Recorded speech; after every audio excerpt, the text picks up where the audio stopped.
Christmas Eve at the Morrison House in Westchester was always a production.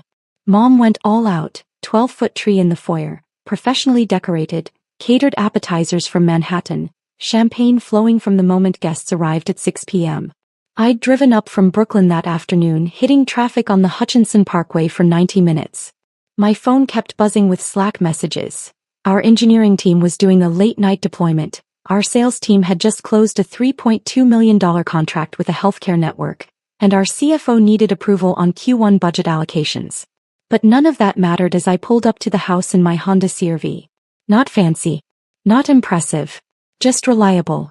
My brother Jake's BMW M5 was already there, gleaming in the driveway like a status symbol. So was Dad's Lexus and my sister Claire's Mercedes SUV. I grabbed my overnight bag and the wine I'd brought. A nice Napa cab, $80, which I knew Mom would passive-aggressively comment on as thoughtful but modest, and headed inside. Rachel.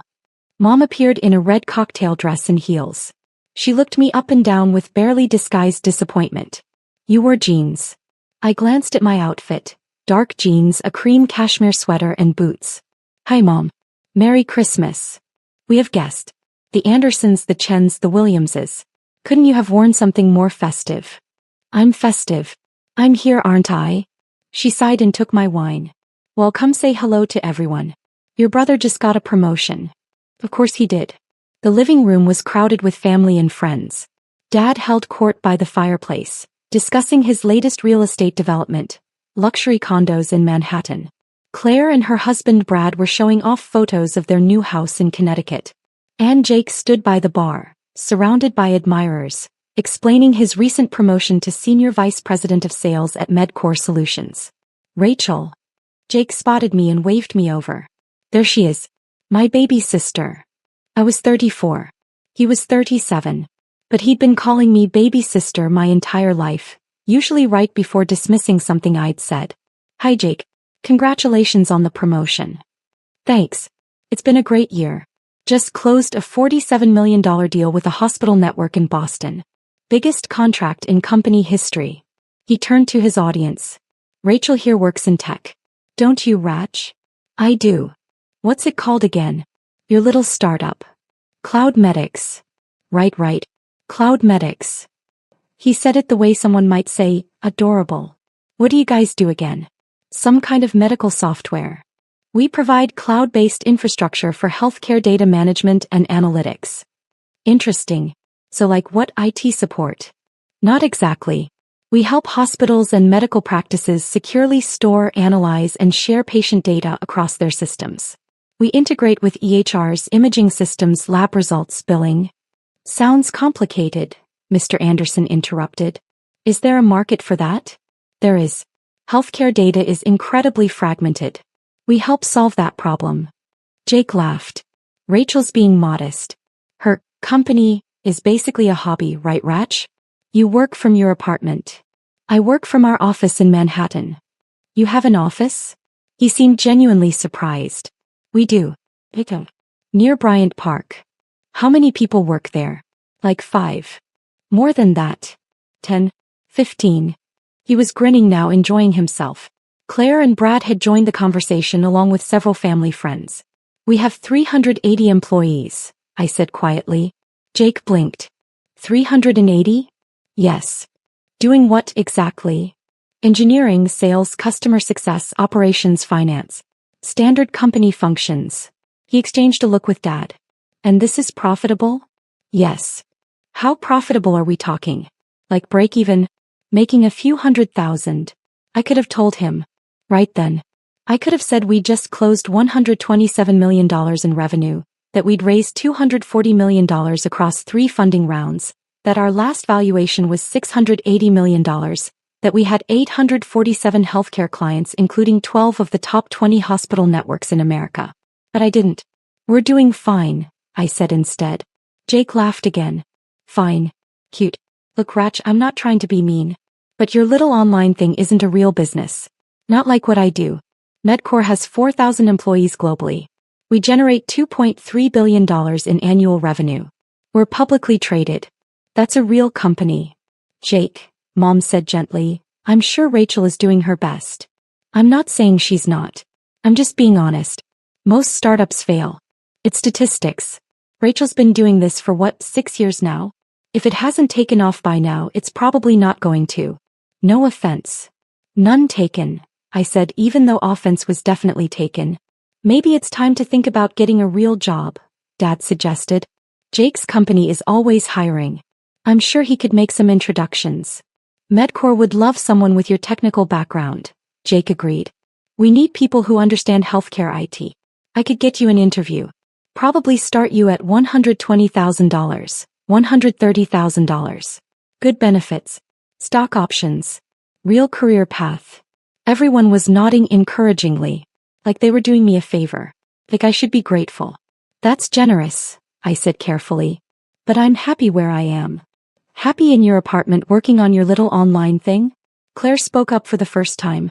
Rachel, be realistic. You're 34. Don't you want stability? Benefits? A 401k? I have all of those things. Through your startup? Come on. Jake put his hand on my shoulder in what he probably thought was a brotherly gesture but felt condescending. Look, I get it. You're proud. You've put years into this. But sometimes you have to know when to fold. There's no shame in admitting something didn't work out and moving on. Your little online thing isn't a business, Brad added, trying to be helpful. It's a learning experience. A stepping stone. Time to take what you learned and apply it to a real career. The entire room was looking at me with pity. Poor Rachel. Still playing entrepreneur at 34. Still pretending her little hobby was a real company. I set down my wine glass. I need some air. I walked out to the back patio and stood in the cold December night, breathing slowly. My phone buzzed. A Slack message from my COO David Martinez. David, deployment successful. 0 downtime. The engineering team crushed it. Me, excellent. Tell them great work. David, how's the family thing? Me, about as expected. David, they still think you're unemployed? Me, they think I'm running a hobby business from my apartment. David, incredible. When are you going to tell them? Me, I'm not. Let them figure it out on their own. David, you're evil. I love it. I went back inside after 20 minutes. The party had moved on to other topics. Nobody asked where I'd been. The thing is, they had good reason to be skeptical 6 years ago. In 2019, I'd quit my job as a healthcare consultant at Deloitte to start CloudMedix. Everyone thought I was insane. I'd had a 6-figure salary, partnership track, excellent benefits. And I'd walked away to solve a problem that most people didn't even know existed. Healthcare data was a nightmare. Hospitals had separate systems for patient records, imaging, lab results, billing. Nothing talked to anything else. Doctors wasted hours trying to find information. Patients' records were incomplete. Billing was a disaster. I'd seen it firsthand during my consulting work. And I knew there had to be a better way. The first year was brutal. I burned through $90,000 in savings. I lived on rice and beans. I taught myself cloud architecture and healthcare compliance regulations. I worked 18-hour days building a platform that nobody wanted yet. CloudMedix launched in 2020 with one client, a small medical practice in Queens that owed me a favor.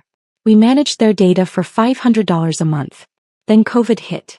Suddenly, every healthcare provider in America needed better data systems. Telemedicine exploded. Remote patient monitoring became critical. Data sharing across systems wasn't optional anymore. It was survival. CloudMedix was perfectly positioned. We had the technology, the compliance, the infrastructure. And we could deploy fast. By the end of 2020, we had 47 clients and $2.3 million in revenue. By 2021, we had 230 clients and $23 million in revenue. By 2022, we'd hit 520 clients, raised $85 million in Series B funding, and generated $67 million in revenue. This year, 2025, we had 847 clients, 380 employees, and $127 million in annual revenue. Our Series C round had valued us at $680 million. But my family had no idea. They'd seen my modest apartment in Brooklyn, which I owned outright mortgage-free, but they didn't know that. They'd seen my sensible car, paid cash. They'd seen my casual clothes, comfortable and practical. And they'd decided I was failing. I'd stopped correcting them around year 3. What was the point? They weren't asking real questions. They were making judgments based on appearances. And honestly, Part of me wanted to see how long it would take them to notice, to show genuine curiosity, to care enough to ask about my work beyond, how's the computer thing going? 6 years. The answer was 6 years and they still didn't care. 3 weeks after Christmas on a Wednesday afternoon, I was in my office reviewing our Q1 sales pipeline. We had 17 deals in late-stage negotiations, including 3 enterprise contracts worth $10+ million each. My office was on the 23rd floor of our Midtown Manhattan headquarters. Floor-to-ceiling windows overlooking Bryant Park. Modern furniture, dual monitors, walls covered with patents, industry awards and framed articles from HITN News, Modern Healthcare and Forbes about CloudMedix's rapid growth. My assistant Jennifer knocked on my open door. Rachel, your 3 p.m. is here. Robert Chin from MedCore Solutions. I looked up from my laptop. MedCore? Yes. He's their executive VP of strategic partnerships. He's been trying to get a meeting with you for 6 months. This is his 3rd attempt. Jake's company. Did he say what he wants to discuss? Partnership opportunities. He mentioned something about integrating their medical devices with our data platform. I smiled slowly. Show him in.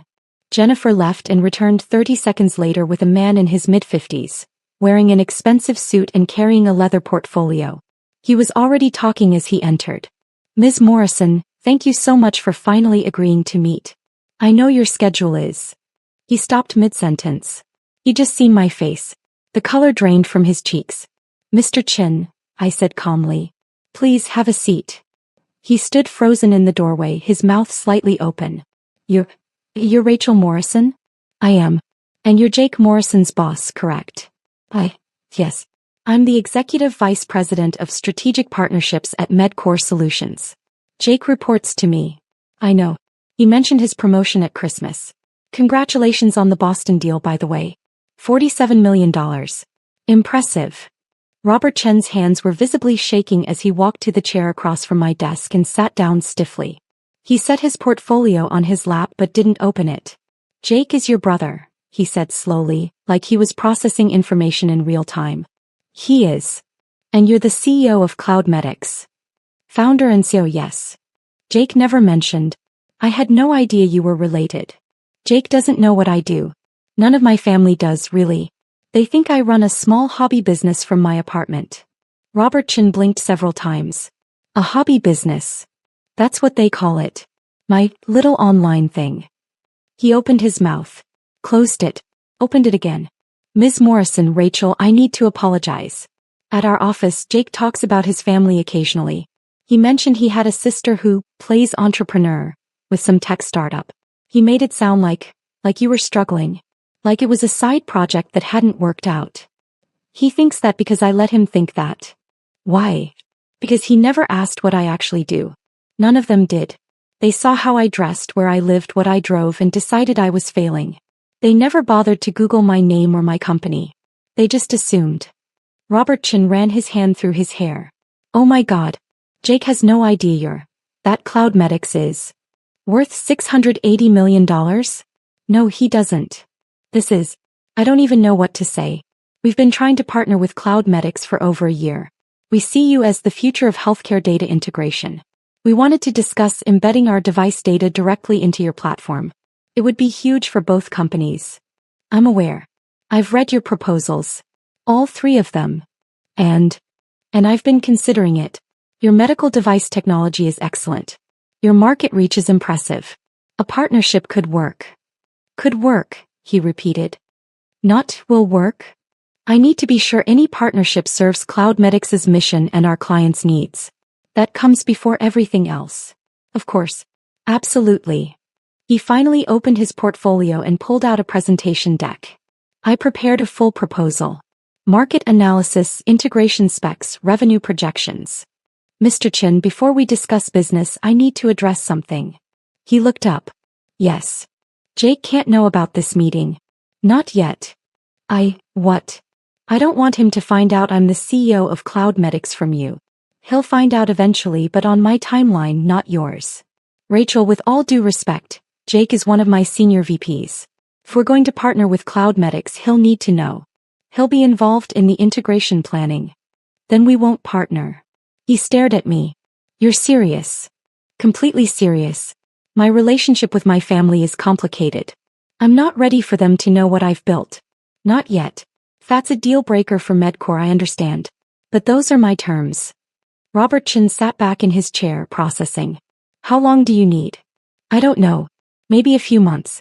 Maybe longer. Rachel, I've been chasing this partnership for over a year. CloudMedix is the crown jewel of healthcare data platforms. If we integrate with you, it transforms our business model. I can't wait indefinitely. I'm not asking you to wait indefinitely. I'm asking you to be patient while I figure out how to handle this situation. And if I agree, if I keep this quiet from Jake and the rest of Medcore's leadership, then we can discuss partnership terms. Not a guarantee but a real conversation. He drummed his fingers on the portfolio, thinking, I need something in return. Such as a timeline. I need to know when you're going to tell your family, because eventually this will come out. And when it does, I need to know Medcore won't be caught in the middle of family drama. Fair enough. I'll tell them by April 1st. That gives me 3 months. And if we move forward with a partnership, Jake will need to recuse himself from the CloudMedix integration team. Conflict of interest. I'd prefer that. Robert Chen extended his hand. Deal. I'll keep this quiet until April 1st. In exchange, you'll give serious consideration to our partnership proposal. I shook his hand. Deal. He smiled for the first time since entering my office. Your brother has no idea what's about to hit him, does he? Not even remotely. Can I ask why you've kept this secret for so long? I leaned back in my chair. Because I wanted to see if anyone in my family cared enough to actually ask about my work. To show genuine interest. To look beyond appearances. They didn't. And that told me everything I needed to know about what they value. That's harsh. Maybe. But I spent 6 years building this company while my family assumed I was failing. I learned to succeed without their belief, their support, their validation. That changes you. I imagine it does. He stood up. I'll send over our updated proposal by Friday. Take your time reviewing it. And Rachel, for what it's worth, Jake talks about you more than you might think. He worries about you. He worries about me embarrassing the family. That's different from caring about me. Robert Chen nodded slowly. You might be right about that. I'll be in touch. After he left, I sat in my office watching the sun set over Bryant Park. My phone rang. Jake. I let it go to voicemail. The next morning, Jennifer knocked on my door again. Rachel, your brother is in the lobby. He doesn't have an appointment, but he's insisting he needs to see you. Jake is here. Yes. He looks upset. I glanced at my calendar. I had a board meeting in an hour, but I could spare 15 minutes. Send him up. Jake appeared 5 minutes later, looking disheveled. His tie was loose, his hair messy. He walked into my office and stopped dead when he saw the space. What the hell is this? He asked. My office. Please sit down. Your office. He was looking around like he'd entered another dimension. At the windows, the furniture, the awards on the walls. This is your office. Jake. This is where I work. This is. He picked up an award from my credenza. Modern Healthcare Innovation Leader of the Year, 2024? You won this. CloudMedix won it. I accepted on behalf of the company. He set it down carefully and picked up another. Forbes 30 Under 30 Healthcare Technology 2021. You were in Forbes. I was. He found a framed article on the wall. TechCrunch. CloudMedix raises $240 million Series C at $680 million valuation. He read it out loud, his voice getting higher. The company, led by founder and CEO Rachel Morrison, has grown from a one-person operation to 380 employees and $127 million in annual revenue in just 6 years. He turned to face me. What the fuck, Rachel? Language. Don't do that. Don't act calm. He was breathing hard. My boss just called me into his office. Robert Chen. My fucking boss. He told me he met with you yesterday. He said you're the CEO of CloudMedix. He said you've been the CEO this entire time. He said our company has been trying to partner with your company for a year. All true. Why didn't you tell us? You never asked. That's bullshit. We asked about your work all the time. You asked if I had a job. You asked when I was going to get a real career. You made fun of my little online thing. You offered to get me an entry-level position at your company. That's not asking about my work, Jake. That's dismissing it. He ran his hands through his hair.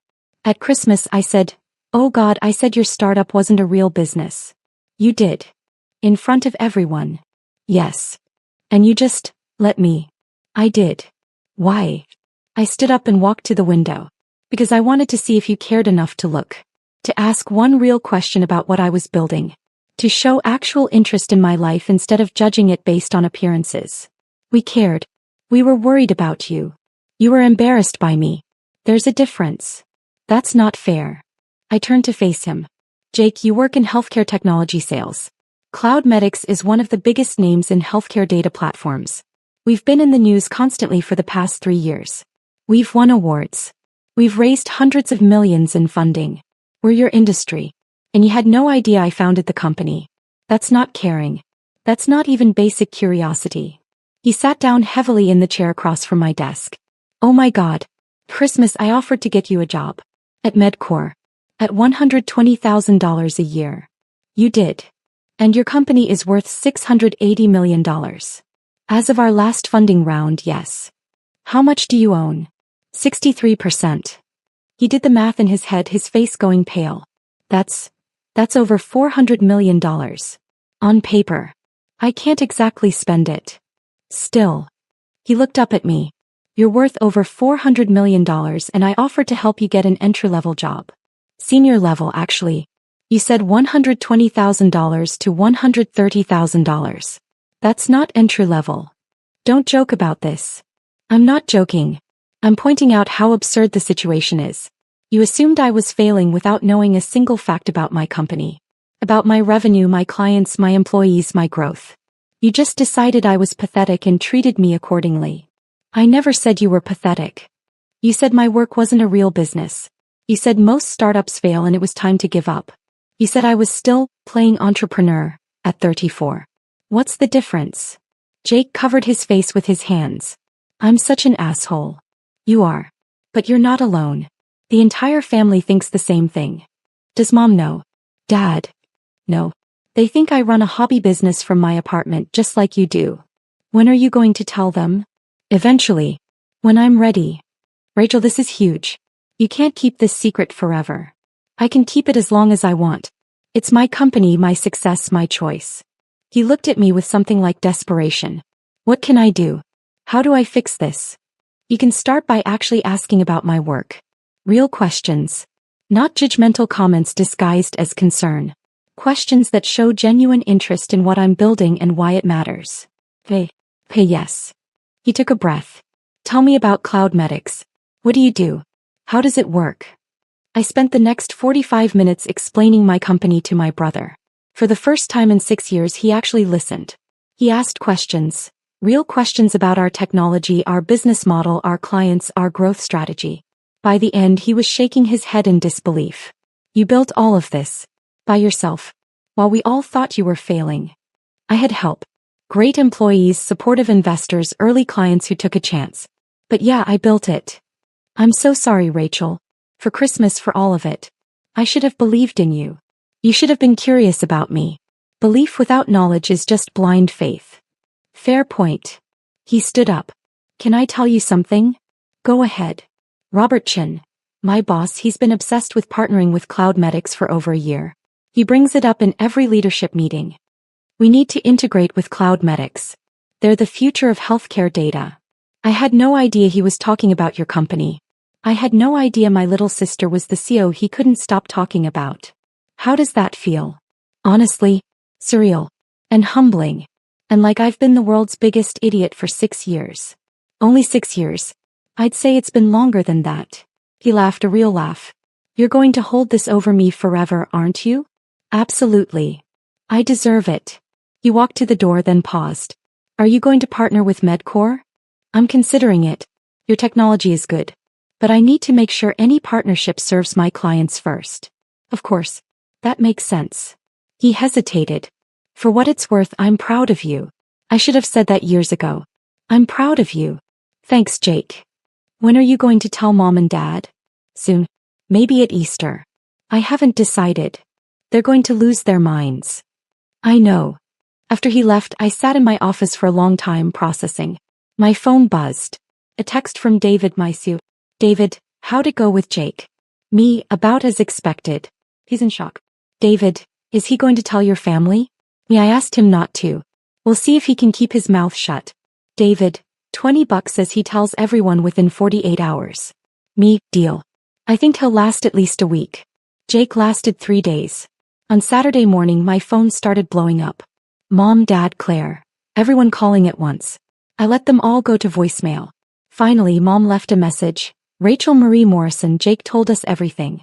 About your company, about your office, about your valuation. Why didn't you tell us?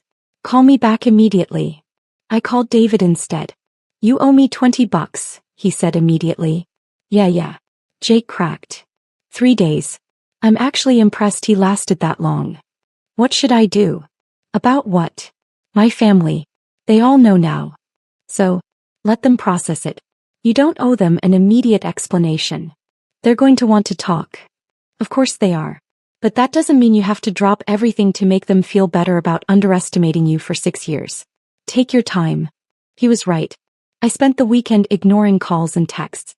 By Monday I had 43 voicemails. On Tuesday I finally texted the family group chat. Me, I'm aware Jake told you about Cloudmedix. I'll come to Sunday dinner to discuss. Until then please give me space. Sunday dinner at my parents' house was the most awkward meal of my life. Everyone was there. Mom, Dad, Jake, Claire and Brad. All sitting around the dining table staring at me like I was a stranger. So, Dad said after 20 minutes of painful small talk. Cloudmedix. Yes.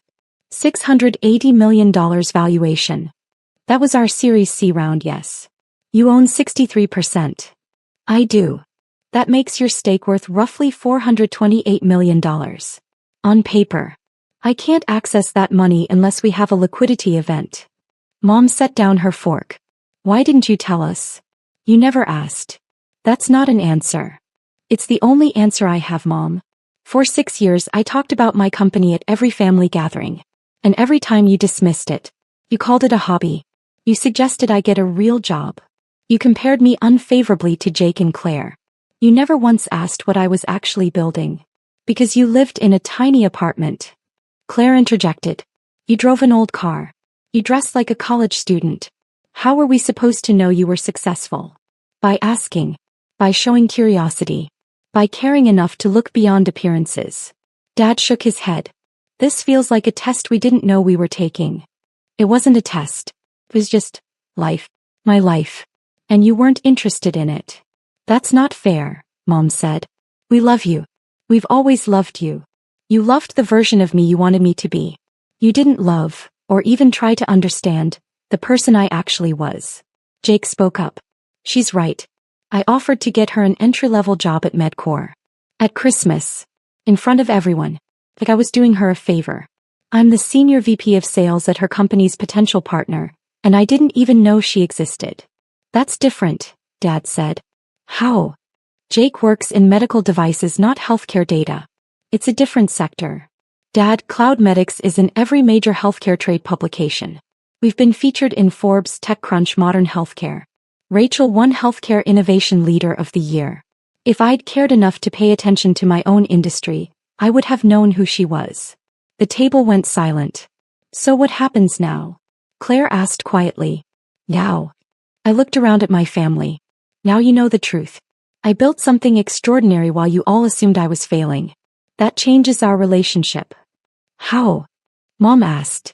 I don't know yet. I need time to figure out how to be part of this family now that you know who I actually am. We've always known who you are, Dad protested.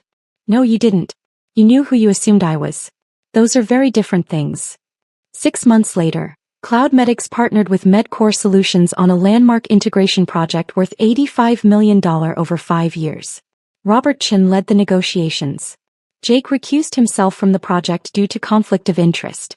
The partnership was announced in the Wall Street Journal. The article mentioned that I was Jake Morrison's sister. A detail that apparently shocked several people in the healthcare tech industry who knew us both. My family and I are still rebuilding. Slow, awkward work.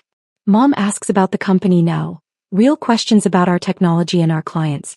Dad reads every article about Cloudmedix and sends me thoughtful emails.